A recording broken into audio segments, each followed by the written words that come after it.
तस्मै श्री गुरवे नमः।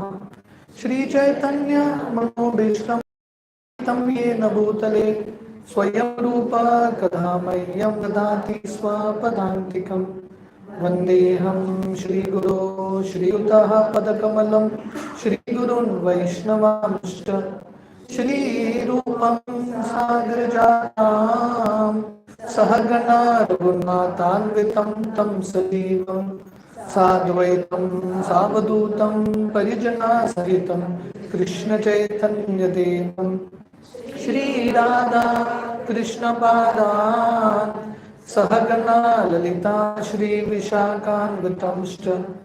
नमो ॐ विष्णुपादाय कृष्णप्रेष्ठाय भूतले श्रीमते भक्तिवेदान्त स्वामीति नामिने। नमस्ते सरस्वती देवे गौरवाणी प्रचारिणे निर्विशेष शून्यवादी पाश्चात्यदेशतारिणे वंचाकल्पतरुभ्यश्च कृपा सिन्धुभ्येव च पतितानां पावनेभ्यो वैष्णवेभ्यो नमो नमः।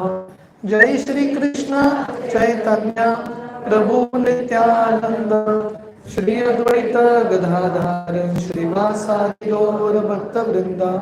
हरे Krishna Krishna Krishna Hare Hare Hare Ram Ram Ram Hare Hare. Hare Krishna.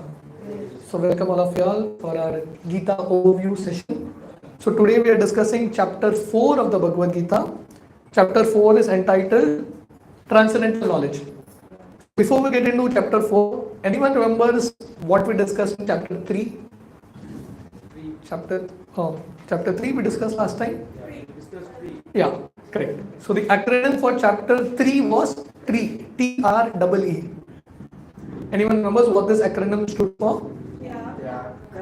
Huh? Tyag. T stood for Tyag. The first section of the third chapter spoke about the principle of renunciation. Arjuna couldn't understand what real renunciation was. Then R stood for rungs on the yoga ladder. So we discussed that if to attain God, if there is a ladder, different yoga paths or different levels on the yoga ladder. So generally you start with karma yoga, sakam karma, nishkam karma, then gyan, dhyan, and then bhakti.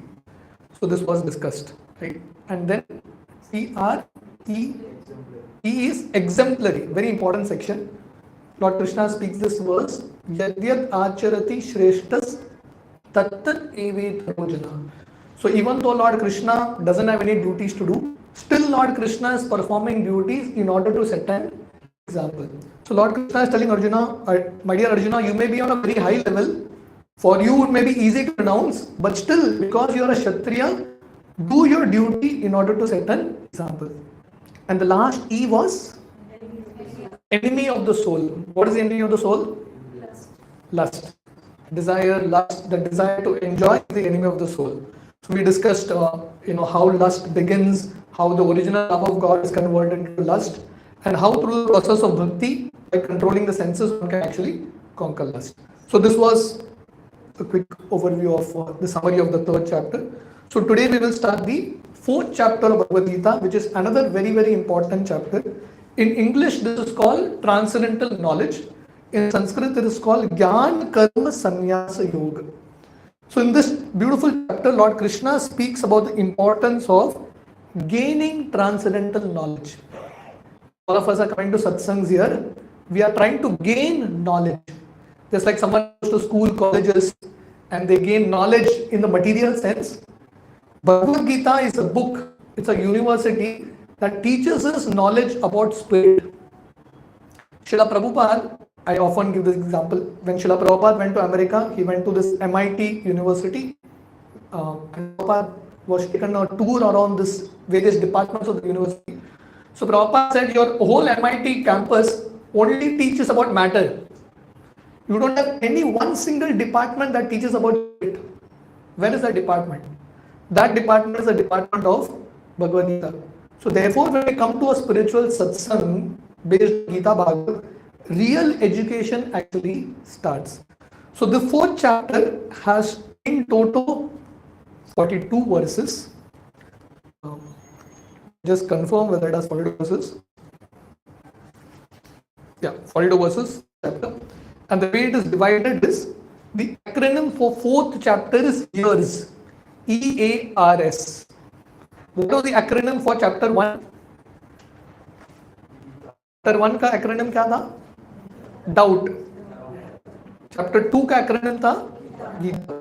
Chapter 3, tree. Chapter 4 is years. To gain knowledge, we need, sorry,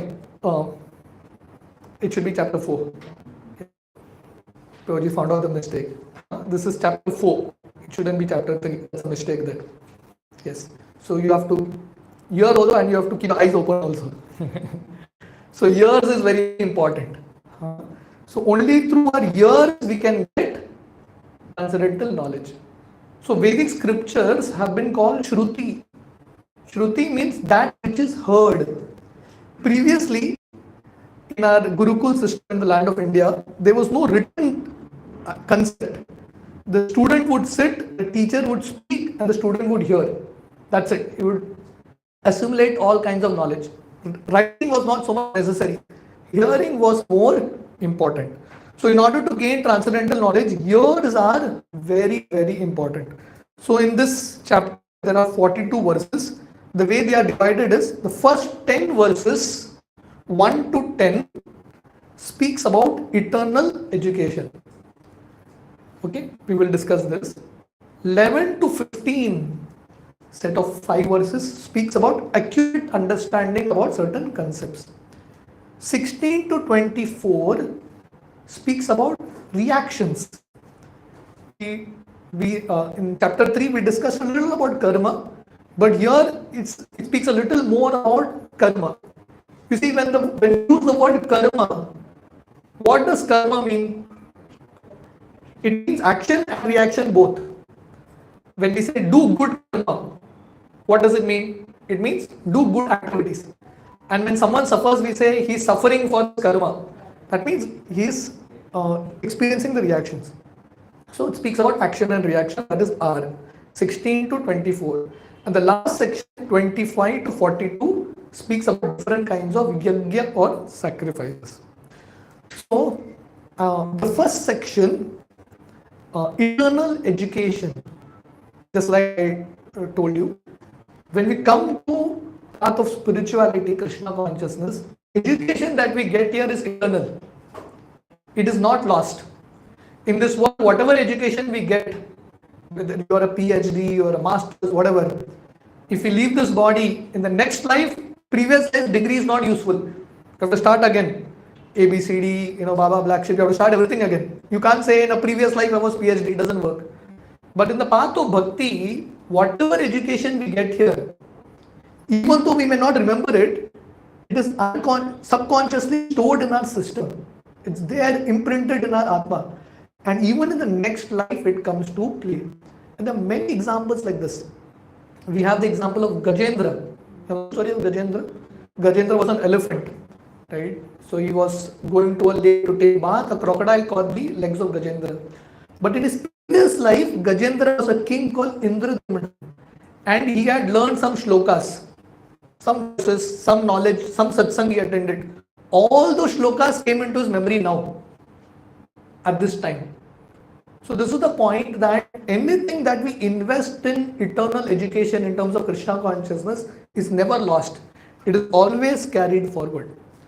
So Lord Krishna explains in text 1, Shri Bhagavan Uvacha Imam Vivasvate Yogam Proktavanam Avyayam Vivaswan Manave Praha Manor Ikshvakave Bravi. So Lord Krishna is saying, my dear Arjuna, I instructed this science of Bhagavad Gita. So Bhagavad Gita, Prabhupada calls it a science. So Krishna consciousness, spirituality is a science. It is not sentiment. It went off suddenly.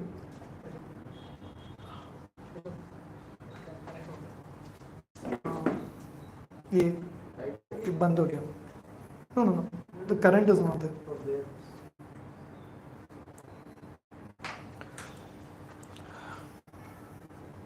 lose connection.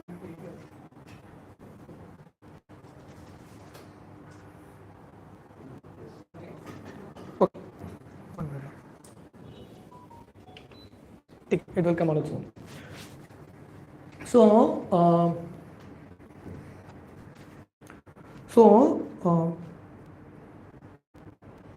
Lord Krishna is telling Arjuna here, my dear Arjuna, this science of Bhagavad Gita, Krishna consciousness is a science. It's a science. And you have, just like you learn science from, there is some issue with the projector. It's okay. It's got overheated or something. It's okay. Even without the PowerPoint, we can still run. So you can pay attention here. So that's what we are discussing. Yours are more important. Even if this is not there, it's okay. Just keep hearing. So Krishna consciousness is a science, right? Just like to learn ordinary science, you go to a proper school, learn from proper teachers. Similarly, to learn Krishna consciousness, you have to come to a proper school. Prabhupada started Krishna conscious movement, ISKCON, like a school where we can actually get education. And like in a school, you get systematic education. First standard, things are built systematically. Spirituality is also a very systematic education. Many times people come to a satsang and in 1 hour they want to get answers to all their questions. It is not possible. It is not possible. You have to give time and you have to get yourself educated gradually. You can't jump standards. Similarly, Krishna consciousness is a deep science, and this science has been there right from time immemorial. Therefore, our dharma is called Sanatana Dharma, eternal dharma. So Lord Krishna explains how old our religion is. So by understanding this verse, you will understand what depth our religion has. Lord Krishna is saying, my dear Arjuna, before I am giving this knowledge to you, I gave this knowledge to Vivaswan. Who is Vivaswan? Sun God, the name of the Sun God, right? And then Sun God gave it to his son Manu, and then to Ikshvaku, like that.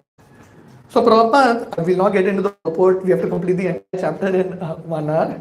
But Prabhupada explains in the purport, this is the history of Bhagavad Gita. So Prabhupada says the estimate is, Bhagavad Gita was there in human society at least 2 million years ago. So Vivaswan, sun god, from sun god it came to Manu, from Manu to Ikshvaku. So from Manu means it's almost human society starting. From Manu comes Manavas.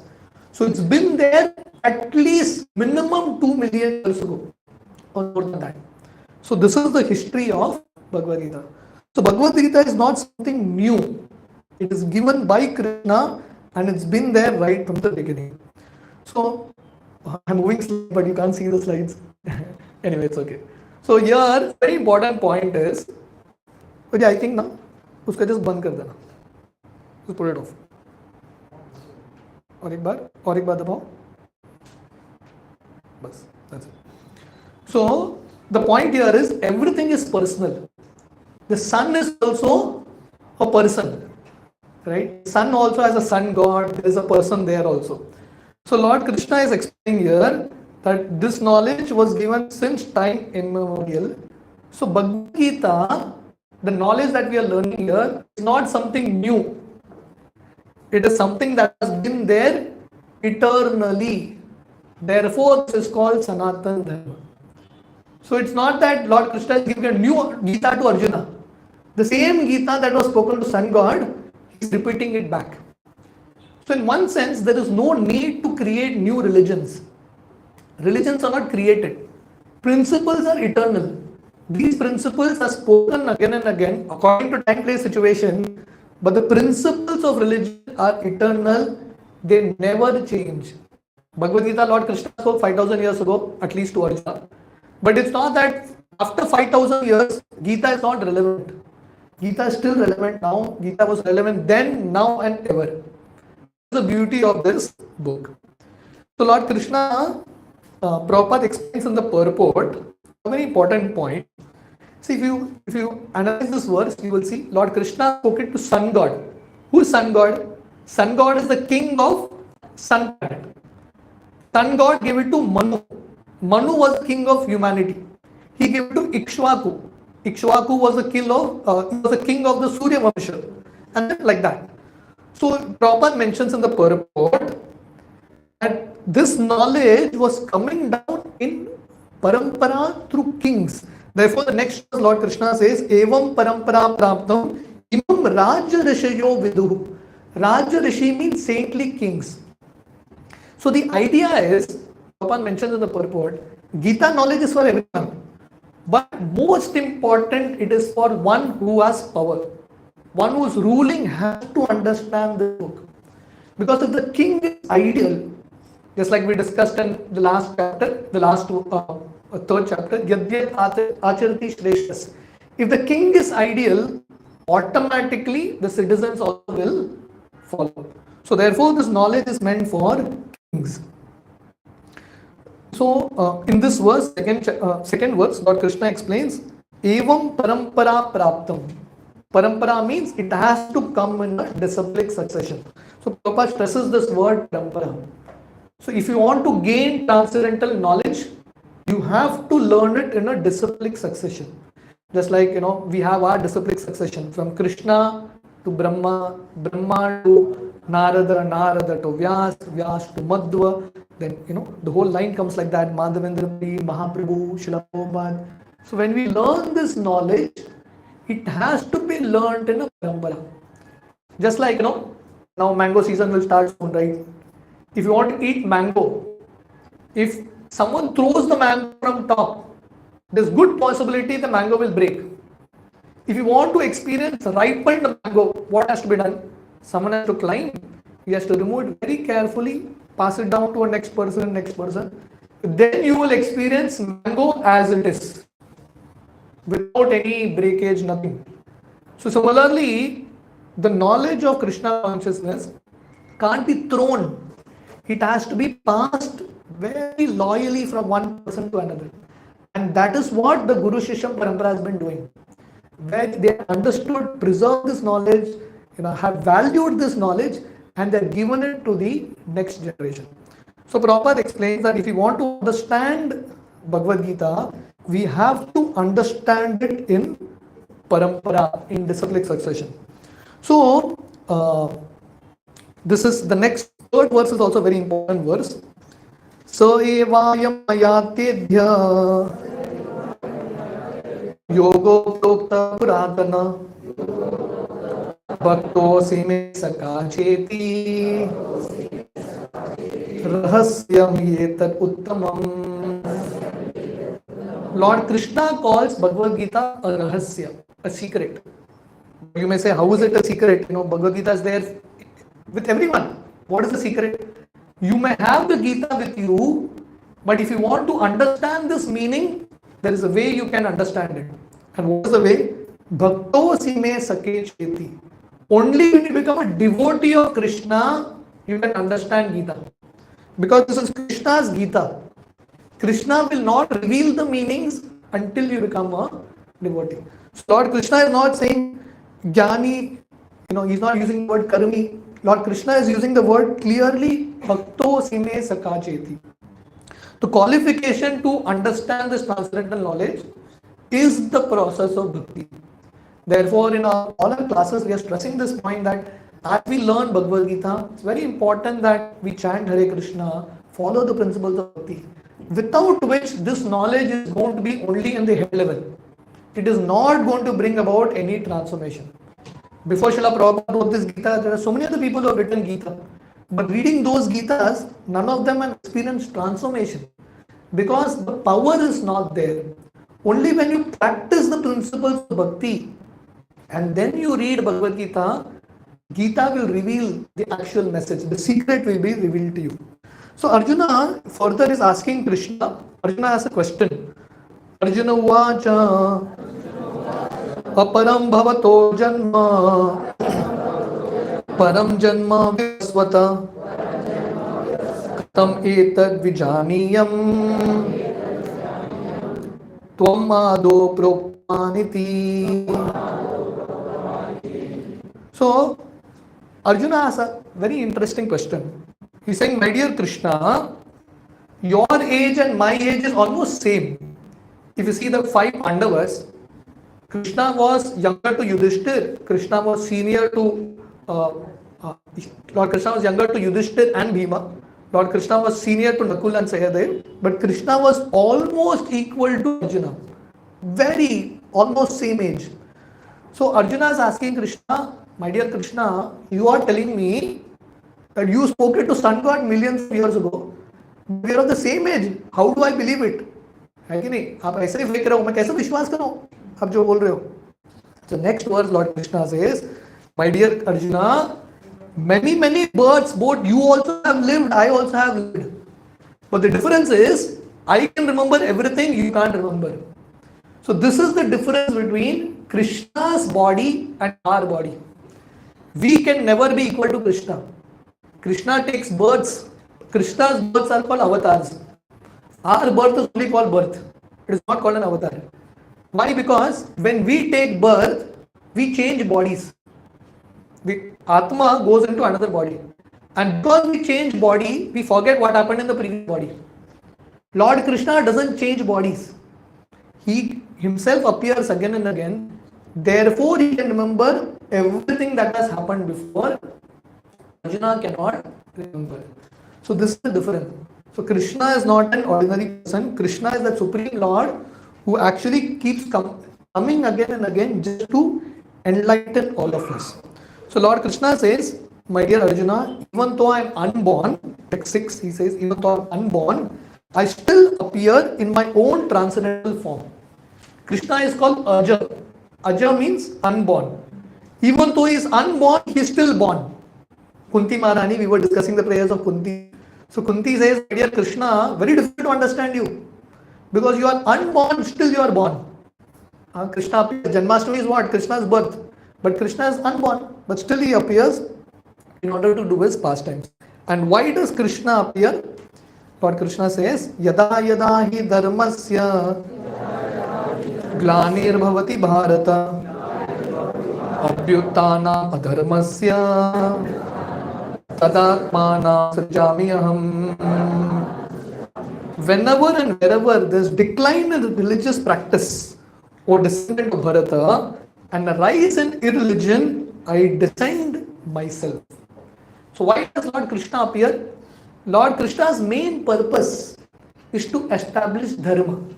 Therefore, in the next verse, Lord Krishna says, Dharma samstapanartaya sambhavami yuge yuge. So the main idea of Krishna is that people should follow dharma. So Lord Krishna comes in his various avatars, establishes dharma and goes away.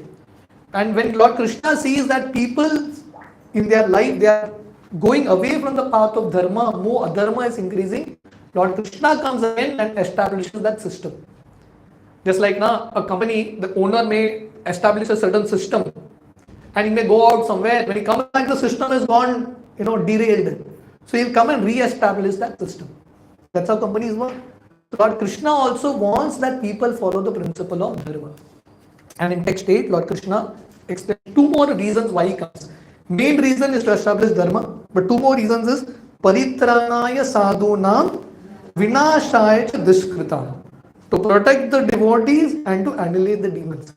Prabhupada explains in the purport, you can go back and read the purports. Prabhupada explains, Lord Krishna doesn't come to kill demons. Demons will die just like that only. Even if Lord Krishna doesn't come, the demons will die automatically. Right? So the Lord doesn't have to come personally to kill demons. The Lord comes most importantly to protect devotees and to show mercy to devotees. That is the most paritranaya sadhuna. That is the most important purpose why Lord comes. And then next text 9. So these set of verses are like very, very important verses. Not only in this chapter but in the entire Gita. Text 9 is another very important verse. Janma karma cha me divyam evam yo veti tattvata tyaktva dharmam tyaktva deham punarjanmam naeti mameti so Arjuna. So Lord Krishna says, anyone who understands that Krishna's birth activities are divine, such a person goes back to the spiritual world, he doesn't have to come back. So this is the result of gaining transcendental knowledge. Transcendental knowledge means basically gaining knowledge about Krishna. So when we invest time in understanding Krishna properly, in understanding Krishna's wisdom properly, the result is we don't have to come back again. Just by this one thing, by hearing about Krishna, understanding Krishna, we will transcend the cycle of birth and death. So in this way, Lord Krishna concludes the first section of eternal education. Lord Krishna says, as we gain education in this world, it's very, very important that we gain education about the Atma and about the Paramatma. So when we gain real knowledge about Krishna, then we are freed from the cycle of birth and death, and we actually attain love for Krishna. Nitya Siddha Krishna Prema Sadhya Kabu Noy Shravanadya Shuddha Chitte Kariya Yudhai. So by practicing the process of bhakti, which begins with hearing. So therefore, transcendental knowledge means ears. So if we practice the process of bhakti, which begins with hearing about Krishna, naturally our love for Krishna will awaken. All the anarthas will go away and we'll go back to the spiritual world. So this is section 1. It speaks about eternal knowledge. Now section 2 speaks about accurate understanding about certain concepts. This is from 11 to 15. Text 11 is a very important verse. Ye yatam prapadyante tataiva bhajamyaham mama vartamanu vardante manushya partha sarvasha. Lord Krishna says, as people surrender unto me, I reward them accordingly. So if your surrender to Krishna is 100%, Krishna will also give himself 100% to you. If your surrender to Krishna is 10%, Krishna will also reciprocate 10%. Just like for Arjuna, Lord Krishna became the chariot driver of Arjuna. Why did Lord Krishna not become the chariot driver of Duryodhana? He could have done that also. No, because Arjuna was a 100% surrendered devotee to Krishna. Lord Krishna became the chariot driver of Arjuna. And chariot driver means Lord Krishna was personally there to help Arjuna in his different situations in life. So if we want Krishna with us, Krishna's help with us constantly, it is important that we also take some step towards Krishna. And we have to do this with faith. We have to have faith. Arjuna always had a choice. Before the war began, Arjuna and Duryodhana both went to Krishna in Dwarka, and Lord Krishna gave both of them a choice. You all can either take me or take my Narayani Sena. Duryodhana took the Narayani Sena, but Arjuna took Krishna. And who was more intelligent? Arjuna was more intelligent. Because he chose Krishna, he prioritized Krishna, automatically victory came to him. So this is the formula for success. Not only spiritual success, even material success. Even if you want material success, the formula is prioritize Krishna. And for this we need faith. We have to have faith. If I give priority to Krishna, if I surrender to Krishna more and more, I am not going to be the loser. I am going to gain beyond what I can expect. And the scriptures are filled with n number of examples of devotees who have taken this leap of faith, surrendered to Krishna, increased their percentage of surrender, and Krishna has reciprocated. So if we want to experience reciprocation from Krishna, our percentage of surrender should increase. So this is what Lord Krishna explains here. In the next verse, Lord Krishna says about demigod worship. Every time we have this question, okay, if I have to worship Krishna, then what about all the devatas? If I don't worship them, will they be upset? Will they get angry? So Lord Krishna says, generally people in this world, why they worship devatas? Because they want immediate results, fruitive results. They want material things, therefore they worship. But Prabhupada explains in the purport, even if you worship a particular demigod, a devata, and you get the blessings, material blessings, what is the point? The material blessing is going to go away with time. Mukti, liberation and bhakti to Krishna, spiritual world, only Krishna can give. So therefore, if you are worshipping demigods, even if you get material blessing, it's going to end in time. That Maya Srishtam Karma Vibhagasha tasya karta vidhi akartaram avyayam. So here Lord Krishna explains about varnashram. Chaturvarnyam maya srishtam. These four kinds of divisions in human society, Brahman, Kshatriya, Vaishya, Shudra, four occupational divisions, professional divisions. Lord Krishna says it's created by me. But based on what? Guda Karma Vibhagasha. The Vibhajan is based on qualities and activities. There is no mention of Janma. Lord Krishna doesn't say Janma Karma Vibhagasha. It is not based on Janma. We were discussing Bhagavatam. Someone being born in a Brahman family just means that he has more facility to become a Brahmana. Just being born in a Brahman family doesn't stamp him to be a Brahmana. He has to qualify himself to be a Brahmana. Prabhupada would give this very simple example. The son of a high court judge is not always a high court judge. Because his father is a high court judge, he can learn from his father, take inspiration, but he has to answer his exams, qualify himself, then only he can become a high court judge. Right? So similarly, in order to become a Brahmana, one has to qualify himself to be a Brahmana. And we have many examples of devotees who may not have been born in Brahman families in our Vedic scriptures, but because they have these qualities, they are considered to be higher than Brahmanas. In Sri Chaitanya Mahaprabhu's pastimes, we have Namacharya Haridas Thakur, who was externally born in a Muslim family. He's not even a Shudra, he's beyond. He's literally, you will say, outcast, beyond the Varnashram system. But because he was continuously chanting the holy names of Krishna, he was considered to be the topmost. Even Advaita Acharya was the topmost Brahmana who offer respects to Haridas Thakur. So the most important is having qualities and activities. Lord Krishna in the next verse, he explains that in this way, my dear Arjuna, if you understand that, so Lord Krishna mentions this point that even though he has created the system of Varnashram, Lord Krishna is beyond it. We give this example. An author might have written a book, a novel. In that novel, he has created many, many characters. But will you find the author in that book? No, he's the one who's created all that. So Lord Krishna has created the system of Varnashram for the working of human being, but he's beyond the system.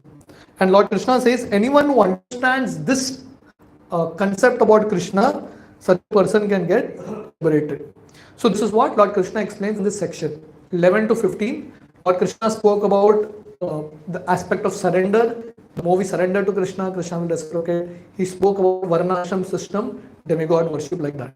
So from 16 till, I think, 24, Lord Krishna speaks about reaction. So E stood for eternal education, 1 to 10. A stood for accurate understanding, 11 to 15. So now reaction, karma and their reaction is from 16 to 24. So Lord Krishna says, Kim, take 16. Kim karma kim akarmeti kavayo api atra mohita tatte karma pravakshami yagyatva mokshashe shubha. Kim karma kim akarmeti. What is action? What is inaction? Kavayo api atra mohita. Lord Krishna says this is a very difficult concept. Even intelligent people, they can't figure it out. So Lord Krishna, the way is, if you just understand this one thing now, you'll understand how Krishna is great. See, every thought, word and action that we do has a reaction to it. Newton's third law, na? Every action has an equal and opposite reaction. So imagine every person, how many thoughts, how many words, how many actions that we do. All this has to get recorded. And how many living entities? Millions and millions of living entities. So Lord Krishna, technically, Maya Devi has to have a track for everything. What we have spoken, done, thought, not only in this lifetime, previous lifetimes, and right at that time, what action has to come, So Krishna's system is so big. Lord Krishna has even great demigods Devatas, Rishi, Munis cannot understand this concept of karma. So when people ask this question, Prabhuji, मैंने तो सब अच्छा ही किया, ऐसा गड़बड़ क्यों हुआ? So this is the Kavayo api atra mohita. You will not be able to understand. Don't try to understand, just surrender. Bhagavatam first canto, when Bhishma Dev's prayers are there, Bhishma Dev is leaving the all the Pandavas come to meet Bhishma Dev. Right? The five Pandavas, Draupadi, all of them come. So Bhishma Dev looking at them, he tells them, my dear Pandavas, your best friend is Krishna. Krishna is your brother. Krishna is your peace messenger. Krishna is your driver. Krishna is everything for you. Still you'll have to suffer 13 years in exile, Draupadi being disrobed, so many things. So Bhishma says, you may ask why this is happening. Bhishma says, you cannot understand.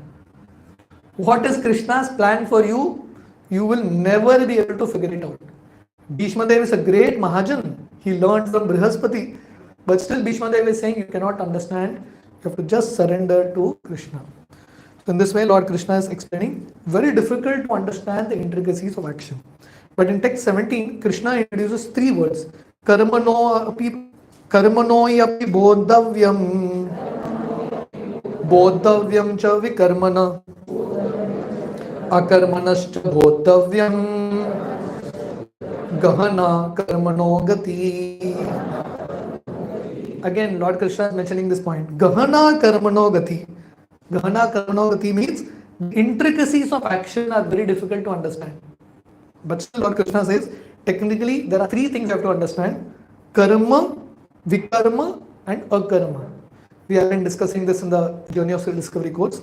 This is the place where those terminologies come from. Karma basically means good activities. You do good activities, you get good reactions. Vikarma is bad activities. You do something wrong, you get wrong reactions. And akarma means neutral activities or bhakti related activities. But performing this, you don't get any reactions.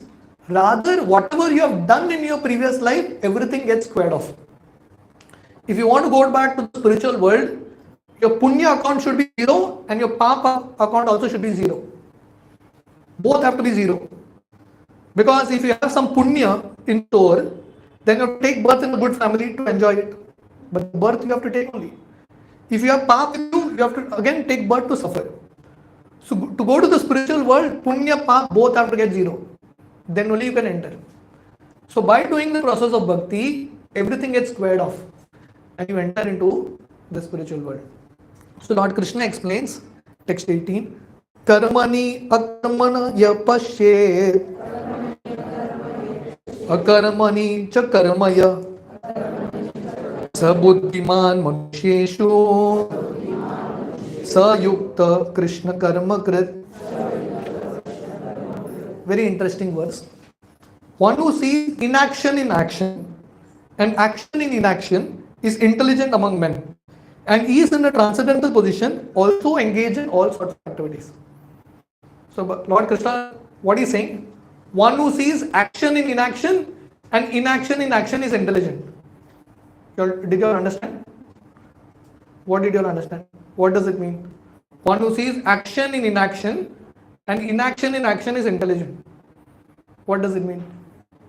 You apparently may feel that Krishna is just playing on with words, but there's a deeper meaning to it.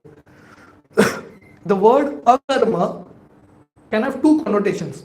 One is bhakti, and the other meaning of akarma can be not doing any activity.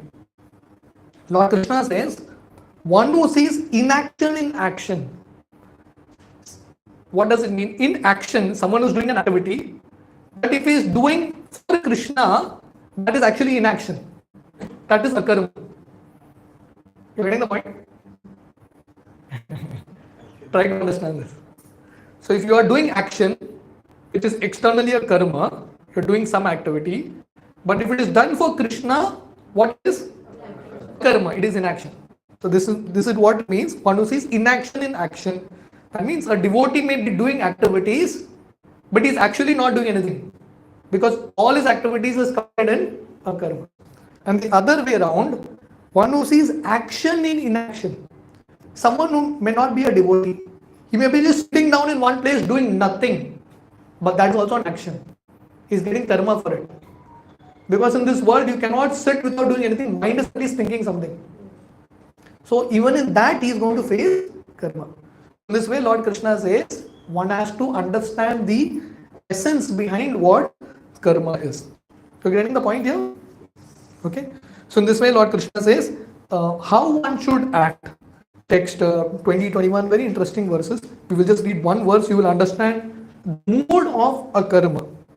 So Lord Krishna says, text 21, Nirashi yata chittatma takta sarva parigraha shariram kevalam karma urvam napnoti kilbisham.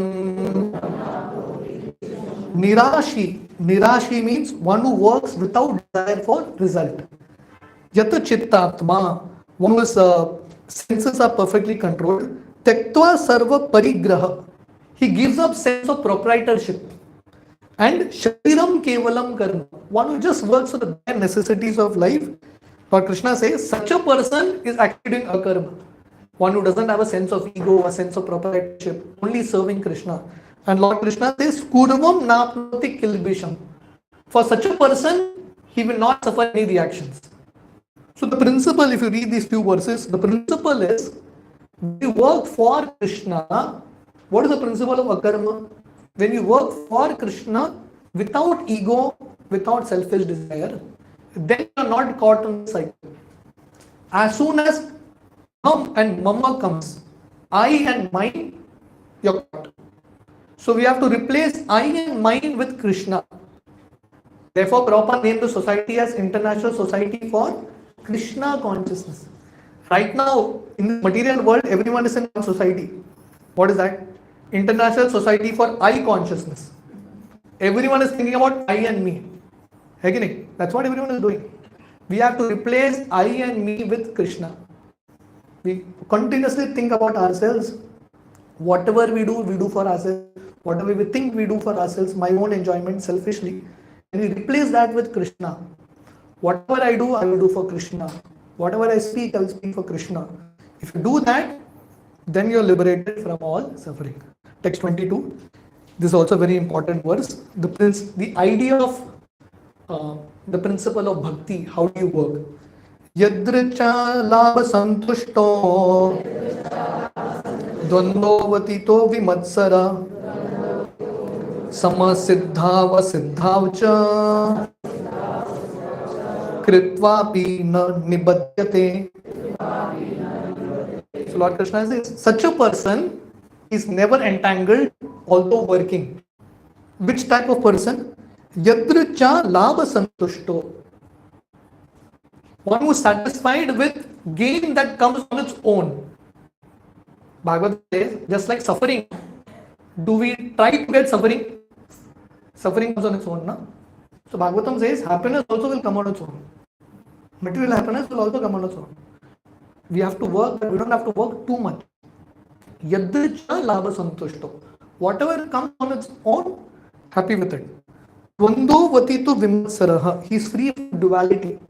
Duality means he is not affected by honor, dishonor. He is not affected by success, failure. He is not affected by this. Vimatsaraha. Vimatsara, very important word. Vimatsara means not envious. When we look at others' success, we become very miserable. And when we see others' failure, we become very, very happy. Acha ho gaya. Usko milna hi chahiye tha. So this is the problem. So a person who is practicing bhakti should be completely free from envy. Sama siddha va siddhavcha. Is equal both in happiness and distress. Bhaktivinoda Thakur, one of our great acharyas, he sings in his bhajan. What is that verse? He says, Vipade tampade staha takuk samabhave dine dine vriddhi au namera prabhave. He says, my dear Lord, Vipade sampade taha takuk samabhave. Let me see success and failure equally. And in both situations, let my taste for the holy name keep increasing. Let my bhakti keep increasing. That is what is most important. So in this way, Lord Krishna says, if you live in this consciousness, completely selfless, serving Krishna, you are practicing akarma and you are freed from all types of reactions. So this was the third section, correct? Third section, right? Reactions, EAR. Now the last section, S, refers to sacrifice, yajna, 25 till 42. Okay? So in this section, Lord Krishna explains different kinds of yajna, sacrifice. So just like we have been discussing, ultimately human form of life is just not meant to enjoy like animals. It is meant to do some sacrifice for a higher benefit. Prabhupada, yesterday we were reading Bhagavatam. Prabhupada says simple. In life, we always give up something, we sacrifice something for something greater. A student always wants to keep playing, a child also always wants to play. But the child sacrifices his play for studies. If he doesn't do that, he will not go in life. Right?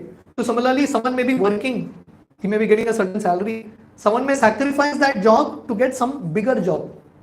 Isn't it? So similarly, in order to gain something higher, something we have to give up. See, our mind space is limited, our energy space, our time space is limited. We have that little amount of time. Now, in this little amount of time, we use all the time for material things.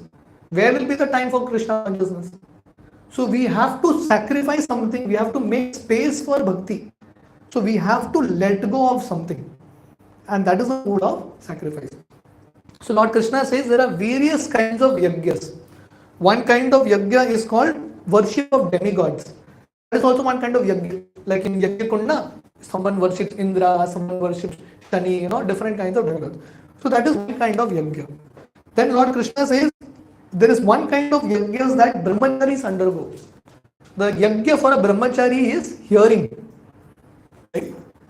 Brahmachari generally, traditionally in Gurukul, they would sit under the Guru and keep hearing. Just by hearing, they are doing a yajna. See, ears is also, like you have seen a yajna kunda. In yajna kunda, you put ahuti. Our ear is also like a yajna kunda. And when we hear Krishna, it is like ahuti. This is also yajna. So yajna always doesn't mean you have to have a yajna kunda necessarily. There are different principles of yajna that Lord Krishna is explaining.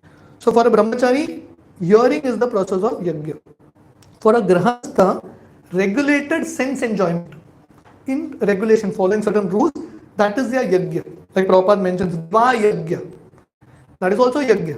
Right? During marriage, you do a yajna. Right? In our Vedic culture, every sanskar, the yajna that is done. You are concentrating that particular activity in terms of sacrifice. So Vivaha Yajna means husband and wife come together, take vows to serve Krishna. And then Lord Krishna explains there is a yajna where you control your breath, pranayama and other things. That is also a yajna, Patanjali yoga system like that. And then Lord Krishna says there is a yajna called Dravya Yajna. Dravya means ingredients, items. So when you give in charity, like Anath Ashram, when you give in charity, that is also yajna. That is also sacrifice, na? Your hard-earned money, your own possessions, you're giving away. That's also a great sacrifice. So that also helps people progress. And then there is yoga yajna, doing yoga, tapo yajna, doing tapasya. Like in Kumbh, there are so many yogis who come. They never come out, but they are always in the Himalayas, deep in the ice doing tapasya. That is also a kind of yajna. And then swadhyaya yajna. Swadhyaya yajna means studying Vedas, studying scriptures like that. So in this way, Lord Krishna explains different kinds of yajnas. But the idea is, some way or the other, the principle of sacrifice has to slowly begin. That's the whole idea. And then Lord Krishna concludes this whole section by saying, this is text 33. Shreyan dravya mayan yajna jnana yajna parantapa sarvam karma kilam partha jnane parisamapyate. So now Lord Krishna is coming to this point. The chapter is called Transcendental Yoga. So Lord Krishna is saying, O chastiser of the enemy, sacrifice performed in knowledge is better than mere sacrifice of material possessions. After all, all sacrifices of work culminate in transcendental knowledge. So Lord Krishna has explained a huge list of different sacrifices. Sacrifice to demigods, sacrifice in Brahman Jyoti, sacrifice of ingredients, tapo yagya, jnana yagya, swadhyaya yagya, Patanjali, different kinds of yagyas. But Lord Krishna says, ultimate purpose of all yagyas is to gain knowledge. So most important, ultimately everything culminates in transcendental knowledge. So what is the highest sacrifice? Lord Krishna explains in text 34. Very important verse in this chapter. Very important verse. Tat vidhi pranipatena pariprashnena sevaya upadeshanti te jnanam jnaninas tattvadarshina. This is the key verse in this chapter. So Lord Krishna is saying various kinds of sacrifices, but the most important sacrifice is to gain transcendental knowledge. How will you gain transcendental knowledge? So Lord Krishna is saying, approach a spiritual master. This is Lord Krishna telling Arjuna. Krishna is not telling Arjuna, come to me. Krishna's system of gaining knowledge is you have to go to a guru. He's saying go to a guru. Just approach a spiritual master. Tadvidhi pranipatena. Pranipat means to approach, to surrender, right? To become submissive. Pariprashnena sevaya. Pariprashnena means to question, and sevaya means to serve. So we say three things: submissiveness, surrender, and inquisitiveness. Submissiveness, service, and inquisitiveness. SSI. Previously you had this computer institute called SSI. This is what we need, SSI. Surrender, submissiveness, service to great souls, and then inquire. If the first S is not there, inquiry doesn't make sense. You have to be submissive. You can't ask questions in a challenging mode. It's not going to help you. You have to be submissive. You have to be submissive. Lord Krishna was submissive to his guru. Sandipani Muni in Ujjain was very, very submissive.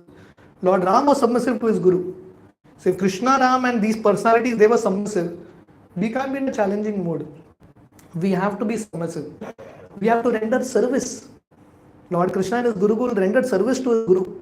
He would go and get firewood for his Guru. Lord Ram did service to his Guru. Chaitanya Mahaprabhu did service to his Guru. So he's serving great souls. And then inquiring. If you do these three things, then you will gain transcendental knowledge, which is the highest kind of yajna, highest kind of sacrifice. And what happens if when you gain this knowledge? Lord Krishna explains in the next verse. Yadgyatva na punarmoham evam yasyasya pandava yena bhutani ashesani drakshyasi atmani atomai. When you take time to come to great souls, hear from them, Lord Krishna says, having gained such knowledge from great souls, you will never fall into illusion. Yet when we surrender to great souls, hear from them. So these sati is breaking the illusion slowly. The illusion that we have made, the belief systems that we have. If you want to build a new house, the old house has to get destroyed. You can't do reconstructions many times. So our whole idea of material life is based on a wrong belief system. When we come to satsangs, two things happen. A new belief system is created and the old belief system is getting destroyed, dismantled. And both have to happen. For new creation to happen, the previous destruction has to happen. So both happens. And then gradually the building of illusion is destroyed and a new building of spirituality, Krishna consciousness is created. So Lord Krishna in the next two verses explains the power of transcendental knowledge. 36. Apiche asi papebhya sarvepya papakittama sarvam jnana plavenaiva hridiyam santarishyasi. So Lord Krishna says, even if you think you are more sinful, I don't know how many of you all think, but even if you feel I am like the most useless case, Lord Krishna says, don't worry.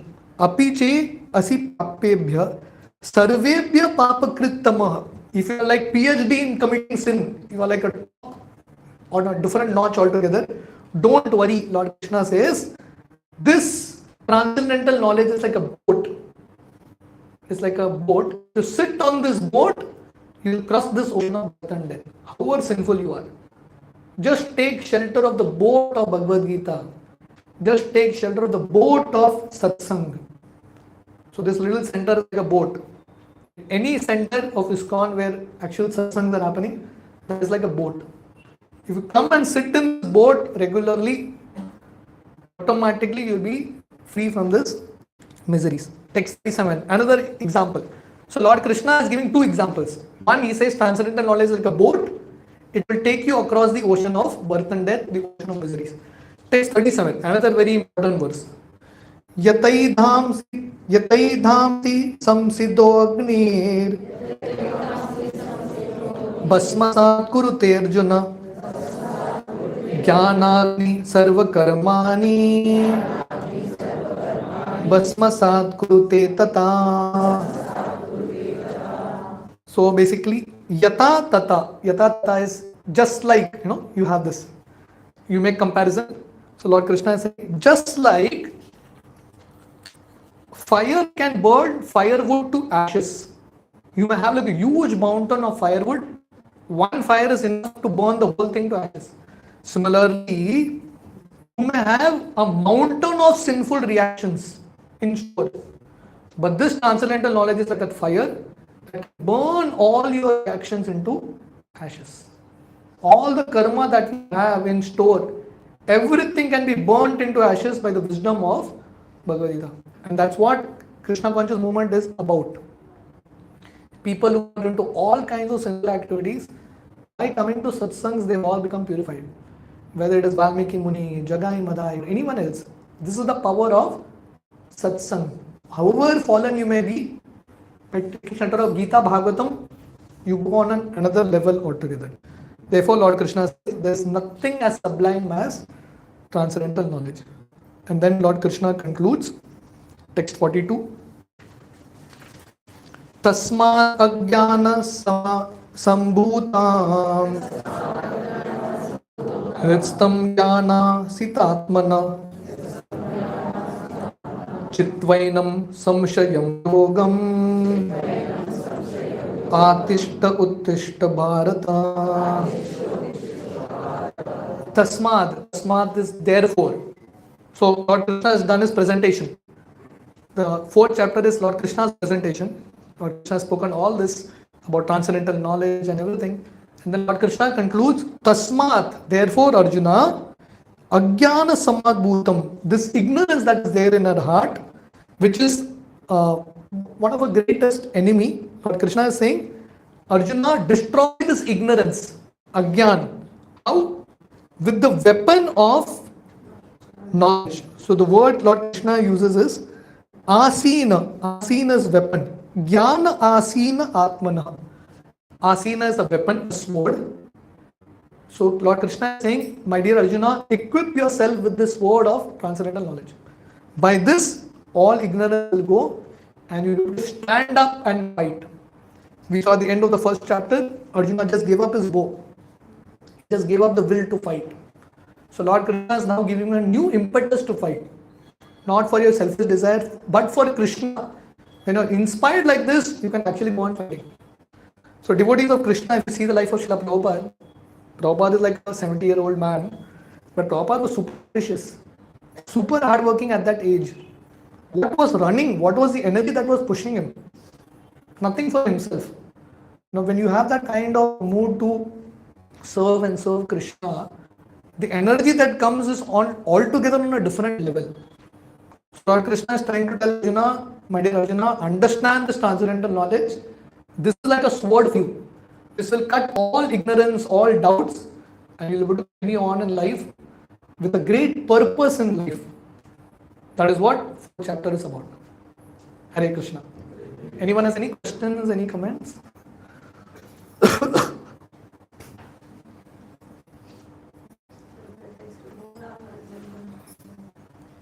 takes our body changing. Krishna forms are changing. Yeah.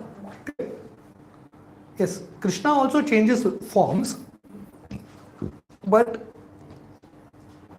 see, for us, what happens when someone dies, the body is destroyed, the Atma moves to another body. Why? Because we, Atma, is different from the body. We have in our body the mix of two things, spirit and matter. For Krishna, it is not like that. It is not that Krishna's Atma and Krishna's body is same, different. It is all same. Krishna's body is also spiritual, Krishna's Atma is also spiritual. Therefore, it is called Satchidananda Vigraha. His body is completely spiritual. So it's not that Krishna, the Parabrahma is taken shelter of the body of Krishna. It's not like that. Krishna's body is also spiritual, soul is also spiritual, because there is no difference between both for Krishna. But for us, there is a difference. Krishna. Yeah. Krishna's form keeps changing, but Krishna's form change is not like our change of body. There's a difference between both. Thank you. And Rama also in a spiritual form? Definitely. Ram, Vishnu, Narsimha, Vaman, all Vishnu avatars. All spiritual. Roji, Kal or Niyati? Okay. Niyati is destiny. Destiny, huh? Okay. Kal is summer. So Kal or Niyati, why Krishna control mein hai? Everything is in Krishna's control. That is the reason when Lord Krishna shows the universal form to Arjuna, and Arjuna is asking Krishna, who are you? Lord Krishna says, Kalosmi Bharatashruba. Kalosmi means I am time. Time is another form of Krishna. Prabhupada, there is a very famous discussion. Prabhupada's interviews and Prabhupada's talks with people. So Prabhupada is sitting in one of our temples, in a garden, and in front of him there are scientists, many people. Prabhupada is telling them, you will see Krishna. If you don't take shelter of Krishna like this, Krishna will come as death. That is also Krishna's form. And Prabhupada says, you have a choice. Which form you want to see? You want to see Krishna like this, standing like this, flute, Tribang Lalit, or you want to see Karupa, very ghastly form. Arjuna, when he saw this ghastly form, Virat Rup, Arjuna was very scared. Everyone in our childhood, we all were like excited in the Mahabharata to see that Virat Rup. When Arjuna was seeing the Virat Rup, he was fearful like anything. He was so scared, he told Krishna, please, I don't want to see this. This is too deadly. This form is much more better. So we all are going to see Krishna. Which form Krishna is going to show depends on how we approach Krishna. Whether we approach him with bhakti or without bhakti. So Krishna's Kal is Krishna's energy. Speaking about Niyati, destiny, ultimately depending on the karma that we do, certain destiny comes to us. But if we surrender to Krishna, Krishna can change the destiny. That is the whole idea of Sarma Dharma Parityajya Mamekam Sharanam Vraja Aham Tvam Sarva Papebhyo Mokshishyami Masucha. If Krishna cannot control destiny, then Krishna is not God. There is no point, there is no need for us to do bhakti. We are doing bhakti to Krishna because destiny can be changed. One time Srila Prabhupada, in our hands we have this lines which show us some destiny. So Prabhupada said these lines can be changed. Just clap your hands and chant Hare Krishna, all your lines will change. Krishna can control destiny like anything. So Krishna is the master of both. Okay? So thank you very much. Hare Krishna. So the next week meet for chapter 5 of Bhagavad Gita. Hare Krishna. Shri Prabhupada ki